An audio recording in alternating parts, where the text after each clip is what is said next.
Good morning বন্ধুরা, সবাইকে কেমন আছো সবাই? আশা করি যে যেখানে আছো সবাই ভালো আছো, সুস্থ আছো, আর তোমাদের ভালোবাসা ও আশীর্বাদে আমরাও মোটামুটি ভালো আছি। তো আজকে হলো সোমবার আর এখন বাজে সকাল 7টা। তো খুব সকালবেলায় উঠেছিলাম, চারটার সময় ঘুম থেকে উঠেছি। 4টার সময় উঠে এই যে এক দেশকি ধান হয়ে গেছে আর এক দেশকি বসিয়ে দিচ্ছি, এটাও হয়ে গেছে, এখনই নামিয়ে নেব। তো চলো সঙ্গে থেকে পুরো ভিডিওটা স্কিপ না করে, আশা করি ভালো লাগবে। ভালো লাগলে অবশ্যই একটা লাইক করে দিও, লাইক করতে একদম ভুলো না। চ্যানেলটিতে নতুন হলে অবশ্যই চ্যানেলটিকে সাবস্ক্রাইব করে দিয়ে আমাদের পাশে থেকো যদি আমাদের ভিডিও ভালো লেগে থাকে। তো আজকে বাইরে ধান সিদ্ধ করছি। বাইরে করলে তাই মানে ইসি হয়, পাতা দিয়ে করলে না, বাইরে করলে ভালো হয়। আমি ধান সিদ্ধ করতে বসিয়েছিলাম যখন, তখন সকাল সকালে এক কাকা শ্বশুর এদিকে রাস্তা দিয়ে যাচ্ছিল আর দেখে বলছিল আজকে থেকে ঝড় বৃষ্টি শুরু হয়ে যাবে, তোমরা ধান সিদ্ধ করছো। সকাল থেকে সত্যি অনেকটা কিন্তু বেলা হয়ে গেছে, তবু মেঘলা মেঘলা, রৌদ্র নেই। এই মাত্র সূর্যের আলো দেখা দিল, দেখো এই মাত্র সূর্যের আলো দেখা দিল। তো আমি ভাবছি আজকে যেন রোদ দেয়, তারপর থেকে বৃষ্টি হলে কোনো ব্যাপার না, আমার ধানটা একটু শুকিয়ে গেলে চিন্তা। তো মনে হয় রৌদ্র দিবে, একটু রোদের ঝলক দেখা দিল, ভালোই হবে। তখন খুব চিন্তা করছিলাম বৃষ্টি শুরু হলে নাকি অনেক কয়েকদিন থাকবে। আবার আকাশটা সকাল সকাল ডাকছিল, এখন আবার পরিষ্কার হলো, হয়তো অন্য অন্য দিকে কোথাও বৃষ্টি হচ্ছে। তো চলো সঙ্গে থেকো।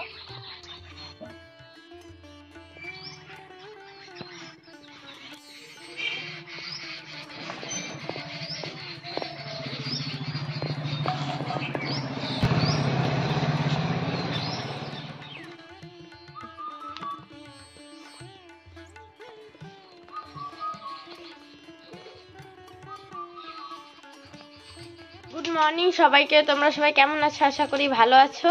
তো আমরা তো ভালোই আছি। আর আজকে হচ্ছে বদির পরীক্ষা আছে, তার জন্য ঠাম্মা আর আমি গোলাপিটা বানাচ্ছি। গোলাপিটা বানা শেষেই, আর মাত্র 2টা আছে বানানোর বাকি। আর মা হচ্ছে ধান সিদ্ধ দিল, এখন ধানগুলো শুকাইতে দিতেছে। তো বদি এখন পড়াশোনা করছে, মেজদি তো টিউশনে গেছে। তো আমরা গোলাপিটা বানাই, তো তোমাদের সাথে পরে দেখা হচ্ছে। গোলাপিটা ভাজা শেষ হয়ে গেছে, এখন আমরা খাচ্ছি। তো মেজদি তো এখনো টিউশন থেকে আসেনি, তার জন্য মেজদির জন্য রেখে রেখে দিলাম, আর মার জন্য। আর বদি আমি এখন খাচ্ছি।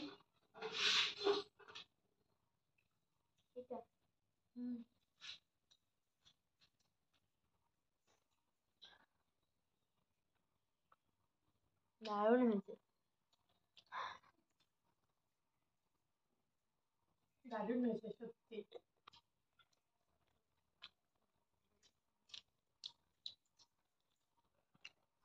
অনেকক্ষণ পর আসলাম তোমাদের সামনে, এখন বাজে দুপুর 12টা 9 মিনিট।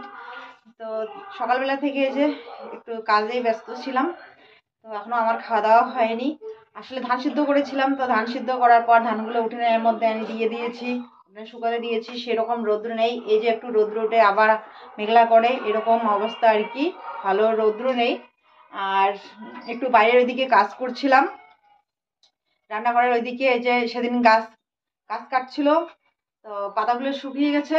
তো শুনছি যে ঝড় বৃষ্টি হবে আজকে থেকে, তো যদি ঝড় বৃষ্টি হয় তাহলে পাতাগুলো আবার ভিজে গিয়ে মানে চেটকে বসে থাকবে।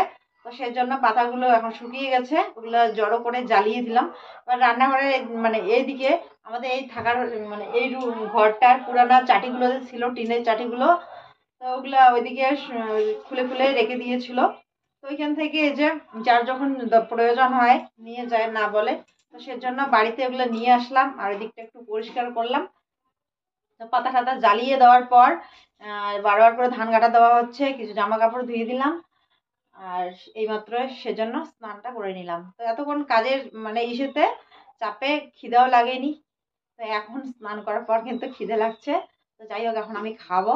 তো আজকে সকালবেলা রান্না করা হয়নি, মানে কি, গোলা রুটি বানিয়েছিল মা, আর ঠান্ডা ভাত ছিল। তো কেউ ঠান্ডা ভাত খেয়েছে, কেউ আবার গোলা রুটি খেয়েছে, তো আমার জন্য একটা রেখেছে। তো আমি তো সময় পাইনি, মানে ঘরের কিচন টিচন এগুলো আর কি জঙ্গল ঝাড়ে ঘুরছিলাম, তো তো স্নান না করে খেতে ইচ্ছে করছিল না, ভালো লাগছিল না, কেমন যেন অসুস্থ অসুস্থ লাগছিল আর কি। তো সেই জন্য স্নানটা সেরে নিলাম, এখন খাওয়া দাওয়া করবো। এত খিদে লাগছে আমার কথাই বলতে ইচ্ছে করছে না, একদম কেমন শরীরটা ক্লান্ত ক্লান্ত লাগছে। আর মাথায় শ্যাম্পু করেছি, চুলগুলো এখনো শুকায়নি। তো যাই হোক, ব্লগটা তোমরা দেখতে থাকো। দুপুরবেলার রান্নার সময় হয়ে গেছে। এই যে দেখো, ছাগল চলে আসলো ধানের মধ্যে।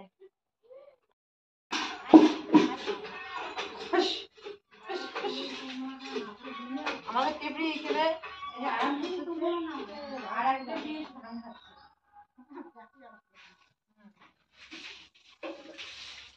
টেবরি যেন দেখে রোদ্র নেই, এই যে একটু রোদ্র দিল, আবার একটু পরে আবার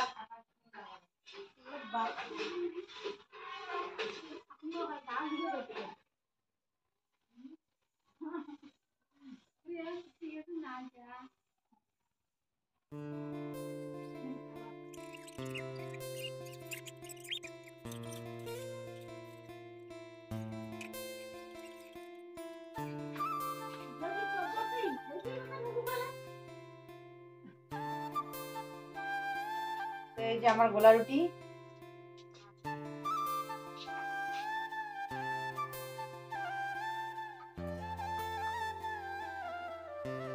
তাও ভেঙে লাগবে। তো মেজো মেয়েদিকে রান্না বসিয়েছে, এই যে আমি বারবার করে ধান কাটা দিচ্ছি, তরকারিটা কেটে দিলাম, ও রান্না করছে।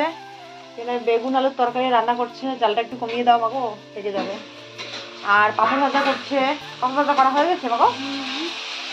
কই এতটুকু এতটুকু পাপড় কি খাবে? তুমি না আমি? শুধু তুমি?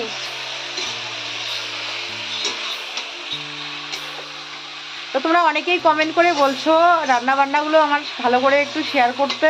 তো কয়েকদিন ধরে আমি পাচ্ছি না, একটু বাইরের দিকে কাজের চাপ পড়ে গেছে সেজন্য। তো কয়েকদিন পরে আর কি থেকে আমি চেষ্টা করব তোমাদের সাথে একটু করে শেয়ার করার।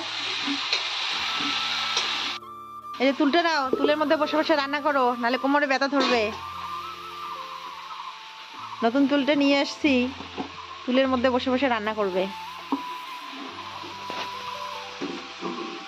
তো তোমরা অনেকেই কমেন্ট করে বলো যে ব্লগের সাথে সাথে একটু রান্না বান্নাগুলো যেন শেয়ার করি তোমাদের সাথে।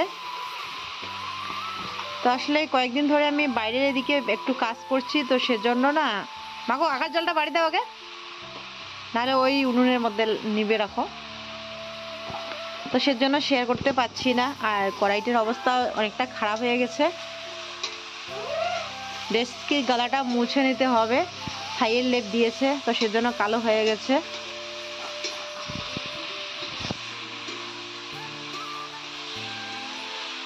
তো অবশ্যই আমি শেয়ার করব, এর পরের ভিডিওতে তোমরা দেখতে পারবে। এক দিদিভাই বলেছে যে তুমি যেটা রান্না করো একটু করে শেয়ার করবে। অনেক বোন মাসিমা অনেকেই বলেছে আর কি, কয়েকদিন ধরে কমেন্ট আসছে যেন রান্না বান্না একটু করে শেয়ার করি।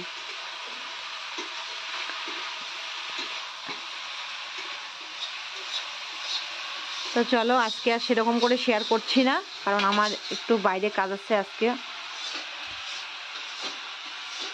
আমার মেজো মেয়ে কি সুন্দর করে বসে রান্না করছে, তো সেটাই একটু তোমাদের সাথে শেয়ার করছি। গরম লাগছে মাগো? গরম লাগে? ঠান্ডার দিন আছে না এলাম, চুলগুলো সরে যেত তো চোখের গোড় থেকে।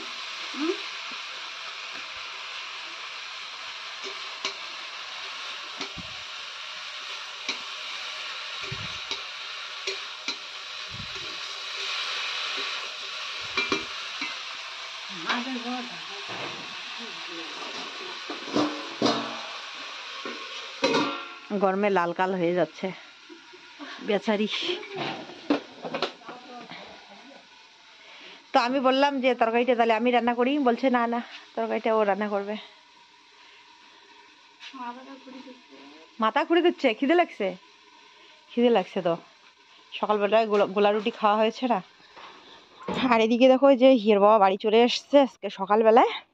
আসলে সুতা নাকি বাড়ন্ত হয়ে গেছে, মহাজন সুতা নিয়ে আসবে, তো তারপরে ফোন করবে, তারপরে ও যাবে।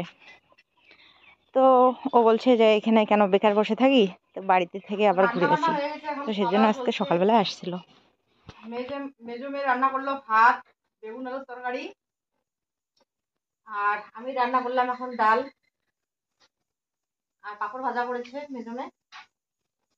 তো মুসুর ডাল রান্না করলাম। আর আজকে দেখো ডাল কি দিয়ে রান্না করেছি, এই যে গোটা গোটা ভেন্ডি দিয়ে মুসুর ডাল, কিরকম লাগে কি জানি। এই যে দেখো গোটা গোটা ভেন্ডি দিয়ে মুসুর ডাল। ইয়ের বাবা বলছে গোটা গোটা ভেন্ডি দিয়ে মুসুর ডাল খাবে। আর বোনটাগুলো কেটে দেই নেই এই কারণে, নাহলে ডালটা আবার পিছলে ভাব হয়ে যাবে, সেজন্য একটা তবু কেটে দিয়েছি। এই যে এটার বোটাটা কেটে দিয়েছি। তারপর ইয়ের বাবা বলছে যে কেটে দিলে পিছলা হবে, সেজন্য দেইনি। ভালোই লাগবে মনে হয়। আর এইখানে এই যে মেজো মেয়ে বানিয়েছে শুকনো মাছ দিয়ে বেগুন আলু ঘন্ট।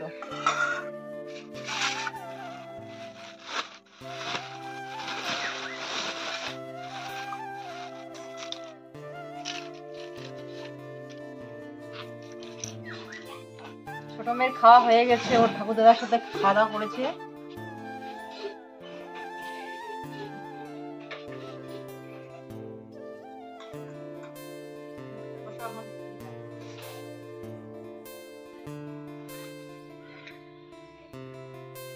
তো শুভ বিকেল বন্ধুরা, এখন বাজে 5টা 22 মিনিট। তো আমি একটু রেডি হয়েছি বাজারে যাওয়ার জন্য। বাজারে যাব, আরও এক জায়গায় যাওয়ার কথা আছে, তো চলো সাথে থেকো।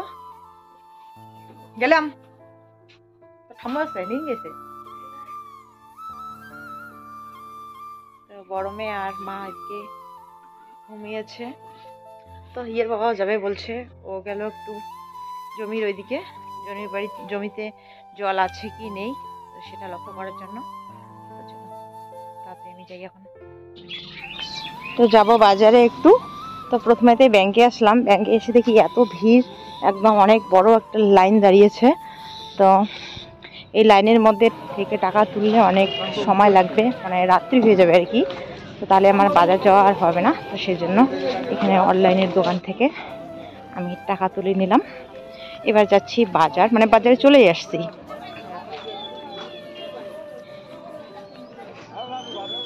তো দেখো ওই যে কত লোকজন কেনাকাটা করছে। আসলে সামনে পয়লা বৈশাখ চলে আসছে, তো সবাই এখন কম বেশি টুকিটাকি আর কি পয়লা বৈশাখের উপলক্ষে কেনাকাটা করে। তো সবার হাতে হাতে দেখো ব্যাগ কেনাকাটা করছে। তো এইখানে একটা আমার ছোট জায়ের আর একটা ভাগিনা বউয়ের দেখা হলো, তো ওদের সাথেই কথা বলছিলাম। তো চৈত্র মাস তো শেষের দিকে, চৈত্র সেল চলছে কিন্তু, তাই দেখো এত ভিড় পড়েছে। তো পরার শাড়িগুলো 200 থেকে 250 টাকার মধ্যে পাওয়া যাচ্ছে। এদিকে দেখো এই যে মশারিগুলো, এগুলো 200 টাকা করে দিয়েছে। তো দাম করলাম, তো ভাবলাম যে আগে শাড়ি নেই, তারপরে যদি হয় নেব। তো ভালো ভালো শাড়ি দিয়েছে, কিন্তু হিয়ার বাবা বেশি দেখতে দেয় না, বেশি দোকান যাওয়া পছন্দ করে না। তো সেজন্য বেশি আর কি কাটাকাটি করতে পারলাম না। এই যে এই দোকানটাতে আসছে, এই দোকানটা থেকেই কেনাকাটা করলাম। আর এদিকে দেখো চড়ক মেলা কয়েকদিন পর, হাতে গোনা আর কয়েকটা দিন আছে। তো চড়কের দল বের হয়েছে, তাই হিয়ার বাবা তোমাদের সাথে একটু সব কিছুই শেয়ার করছে, এখানে একটু ওইখানে একটু এইভাবে শেয়ার করছে। আমাদের কেনাকাটা হয়ে গেছে, আমরা বাড়ি যাচ্ছিলাম। এদিকে দেখো ভাইয়ের সাথে দেখা হয়ে গেল। ভাই আসছিল একটু বাজারে এদিকে কোনো প্রয়োজনে। তো এখানে আমাদের মিতান সোনার বার্থডে চলে আসছে, তো সেজন্য বললো যে বার্থডেতে কিন্তু যাবে আর সকাল সকাল যাবে। তো এবার আমরা বাজার থেকে চলে আসলাম, ভাই এদিকে চলে গেল। আর এখানে এসে হিয়ার বাবা মেয়েদের জন্য ঝুড়ি ভাজা নিতে গেছিল দোকানে, আর আমি এখানে দাঁড়িয়েছিলাম। তো দেখো আমাদের চোখের সামনেই একটা টোটো মানে উলট হয়ে পড়ে গেল। কোনো গাড়ির সাথে ধাক্কা লাগেনি, আপনা আপ পড়ে গেছে। আসলে টোটোটা একদম মালপত্র দিয়ে একদম মানে ভর্তি ছিল, লোড নিতে পারেনি, তো সেজন্য পড়ে গেছে। তো ভাগ্য ভালো গাড়িতে কেউ ছিল না, আর টোটোর যে দাদা ছিল উনিও নেমেছিল আর কি, গাড়িতে ছিল না। তো মানুষের কিছু ক্ষতি হয়নি, সবাই মিলে এখানে গিয়ে টোটোটাকে তুলে নিল। তো বাজার থেকে আমরা বাড়ি চলে আসলাম, আর বাড়িতে এসেই মানে ব্যাগপত্র জামা কাপড় ওইদিকে রেখে চলে আসছি আমরা আমাদের বাড়ির পাশেই এক বাড়িতে। এখানে ব্রহ্মা পূজা হয়েছিল, তো নিমন্ত্রণ করেছে তাই চলে আসছি। ওইদিকে হিয়ের বাবা বসেছে আর আমি এখানে বসছি। মেজো মেয়ে আসছে, বড় মেয়ে আসেনি। তো এখানেই পূজা হয়েছিল মনে হয়, দিনের বেলা তো আসা হয়নি। তো এখানে ফল প্রসাদ দিয়েছে, আর এখানে যে পায়েস, তো পায়েসটা খেতে দারুণ হয়েছিল।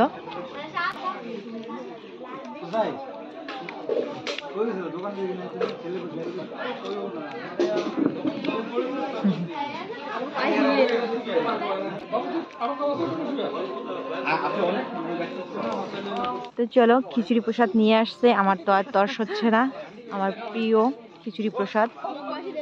আর দারুণ হয়েছিল খেতে, খুব টেস্টি হয়েছিল। তো সাথে আছে ঘন্ট আর খিচুড়ি প্রসাদ। পায়েস তো খেয়ে ফেলেছি আগে, তো সত্যি দারুণ হয়েছিল খিচুড়িটা খেতে। প্রসাদ খেয়ে চলে এসেছিলাম বন্ধুরা অনেকক্ষণ আগে বাড়ি, কিন্তু তোমাদের সামনে আর আসা হয়নি। এখন কিন্তু অনেকটা রাত্রি হয়ে গেছে, এখন বাজে 11:15। তো এতক্ষণ ধরে আমি একটু মোবাইলে কাজ করছিলাম, ভাবছিলাম বাজার থেকে কি কি কেনাকাটা করে নিয়ে আসলাম সেটা মানে তোমাদের সাথে শেয়ার করব, কিন্তু আর শেয়ার করাই হলো না। এখন সবাই ঘুমিয়ে পড়েছে, আর বাজার থেকে এসেই গেছিলাম প্রসাদ খেতে। তো তখন বাজছিল, যখন বাজার থেকে এসেছি তখন বাজে 8টা বাজছিল আর কি। তো সন্ধ্যার সময় যাওয়ার কথা ছিল, কিন্তু সন্ধ্যার সময় আমরা বাজারে ছিলাম বলে যেতে পারিনি। তো মা আর ছোটো মেয়ে আবার সন্ধ্যাবেলায় গিয়ে প্রসাদ খেয়ে আসছে। তো আমরা ওইখান থেকে এসে তারপরে গেলাম মেজো মেয়েকে সঙ্গে নিয়ে। বড় মেয়ে তো কোথাও যায় না, তোমরা জানোই, ও যায়নি। তো আমি অনেক দিন পর আর কি, অনেক দিন মানে কি 2 মাস পর ইউটিউবের পেমেন্ট পেয়েছি এই মাসে।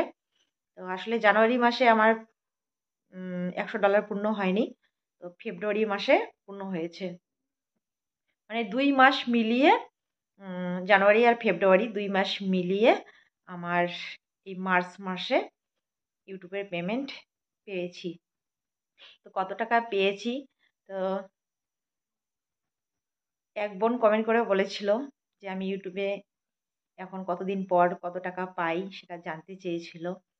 আসলে তোমাদের সকলের ভালোবাসায় আর আশীর্বাদে আমি ইউটিউবে কত টাকা পেয়েছি আমারও ইচ্ছে করে তোমাদেরকে জানাতে, আর তোমাদেরও অনেকেরই ইচ্ছে করে সেটা জানতে। তো সেজন্যই আর কি তোমাদের সাথে কথাগুলো শেয়ার করছি। তো সত্যি আজকে আমি ভীষণ খুশি যে তোমাদের এত এত ভালোবাসা আর এত সাপোর্টের জন্য আজকে আমি 2 মাস পরে হলেও টাকাটা পেয়েছি, আর তাতে আমি খুব খুশি। তো তোমরা যদি এভাবে আমাকে সাপোর্ট করো, এভাবে আমার পাশে থেকো, সত্যি আমি আমার বাচ্চাগুলোকে আর কি ঠিকঠাকভাবে পড়াশোনা শেখাতে পারবো, সংসারের জন্য একটু কিছু না কিছু করতে পারবো, এটাই আর কি আমার কাছে অনেক। তো সবটাই তোমাদের জন্যই সম্ভব হচ্ছে। তো তোমরা এভাবেই আমার পাশে থেকো, এভাবেই আমাকে সাপোর্ট করো, এটাই তোমার কাছে, তোমাদের সকলের কাছে আমি আশা করব। তো কত টাকা পেয়েছি সেটা তোমাদেরকে জানাই। তো আসলে 2 মাস মিলে আমার এবার মানে এবার প্রথম আর কি আমার ইউটিউবের ফার্স্ট পেমেন্ট আমি পেয়েছি, বেশি আর কি, সব থেকে বেশি আর কি পেয়েছি এ মাসে। এর আগে এ মাসে যত পেয়েছি এর আগে কিন্তু আমি এত টাকা আর কি কখনো পাইনি, এটাই আমার ফার্স্ট মানে বেশি পাওয়া। তো 2 মাস মিলিয়ে $200 কাছাকাছি, মানে একদম $200 কাছাকাছি চলে আসছে। এর আগে একবার পেয়েছিলাম, তো $150 কাছাকাছি ছিল। তো এবার কিন্তু $200 কাছাকাছি চলে আসছে 2 মাস মিলিয়ে। আগের মাসে $100 পূর্ণ হয়নি, কিন্তু পরের মাসে একটু ভিউজ বেশি আসছিলো, তোমরা আমাকে একটু বেশি সাপোর্ট করেছিলে, তো সেজন্য সম্ভব হয়েছে। তো যাই হোক, আমি খুব খুশি 2 মাসে আমার $200 কাছাকাছি আসছে। তো $100 কত টাকা হয় তোমরা হয়তো অনেকেই জানো। তোমাদের জন্য আজকে আমি ইউটিউবে টাকা পেয়েছি। আর ভাবলাম যে পয়লা বৈশাখ আসছে, তো ইউটিউবের পেমেন্ট দিয়ে এবার সবার জন্য পয়লা বৈশাখের উপলক্ষে একটু কেনাকাটা করব। আমার সাধ্য অনুযায়ী আর কি আমি কেনাকাটা করেছি। কারণ এ টাকা দিয়েই আমি ইউটিউবের টাকা দিয়েই আমি আমার মেয়েদের পড়াশোনা খরচা, মানে যা খরচা আর কি করতে হয়, জামা কাপড়, পোশাক আশাক সমস্ত কিছুই আর কি এ টাকা দিয়েই আমি করি। যে মাসে টাকা আমার আসে না, আমি বুঝতে পারি যে পরের মাসে হয় আমার টাকা আসবে না, তখন কিন্তু আমি একটু হিসাব করে সেরকম করে চলি যে পরের মাসের টিউশনের টাকাটা আমার রেডি রাখতে হবে। তবুও যদি রেডি না হয়, তখন কি করি, আমি মানে টিউশনের মাস্টারকে বলে দেই যে এ মাসে দিতে পারবো না, পরের মাসে আমি 2 মাসের টাকা একবারে দেব। তো এভাবেই আর কি এবছর না এই মাসে আর কি ইউটিউবে পেমেন্ট পেলাম। এখন এখান থেকে আমি মেয়েদের সবার টিউশনের টাকা দিয়ে দিতে হবে। আরও অনেক কিছু আর কি আগের মাসে বই কেনা হয়েছিল। তো এভাবেই আর কি চলি।